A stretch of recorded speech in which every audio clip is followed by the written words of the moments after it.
Melaghar police recovered a stolen scooter within 24 hours of it being reported missing.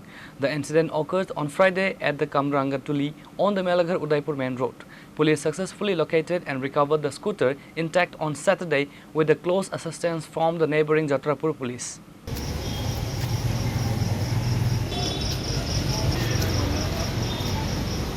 A resident of the Padmadipur area had parked his scooty by the road to attend to some personal work nearby. Upon his return, he found his vehicle missing. Realizing it had been stolen, he immediately filed a written complaint at the Melaghar police station. The vehicle was legally handed back to its owner today. Overjoyed to get his scooty back completely undamaged, the owner expressed his deep gratitude to the Melaghar police for their lightning-fast action and round-the-clock vigilance. স্কুটিটা পাইছি আমরা মেলাঘর থানার সহযোগিতায় আমরা 24 ঘন্টার মধ্যে স্কুটিটা recovery করতে পারছি। আমরা মেলাঘর থানারে ধন্যবাদ জানাই। All thanks to Tripura police plus Melaghar PS. কোন জায়গাতে চুরি হয়েছে স্কুটিটা? কালকে এটা কামরাঙ্গাতলি মসজিদটা পার হইয়ার এদিকের আশেপাশেই হয়েছিল। এটা মসজিদটা পার হইয়া তালতলার আশেপাশে স্কুটিটা এদিকে রাখা ছিল। কিছু ব্যবসার জিনিস কিনানোর লেগে দোকানে গেছিল, ওই 10-15 মিনিটের মধ্যে স্কুটিটা উধাও হয়ে গেছে।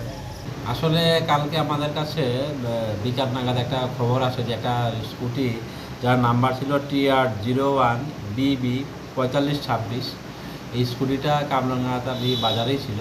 তো সেই জায়গাতে থেকে হঠাৎ স্কুটিটা মিসিং হয়ে যায়। তো এই খবর পাওয়ার পর আমরা একটা এন্ট্রি করে আমাদের যতগুলি সোর্স আছে সমস্ত কিছু আমরা ইউটিলাইজ করি। মোবাইল ট্র্যাকিংয়ের মাধ্যমে আমরা ট্র্যাক করতে পারি এবং যাত্রাপুর পিএসের সহযোগিতায় ওসি যাত্রাপুর পিএসের সহযোগিতায় আমরা যাত্রাপুর পিএস থেকেই স্কুটিটাকে আমরা উইদিন 24 আওয়ার্স রিকভারি করতে পারি এবং আজকে আমরা প্রকৃত ওনার কাছেই আমরা স্কুটিটা তুলে দিচ্ছি। স্যার, এতে কি চুরি যে ব্যক্তি চুরি করছে তাদের কি ধরা হয়েছে? না, এই ধরনের আসলে কি নিয়েছে বা এই ধরনের কোনো এস্টাবলিশড হয়নি, তো সেগুলো আমরা তদন্ত করে দেখছি।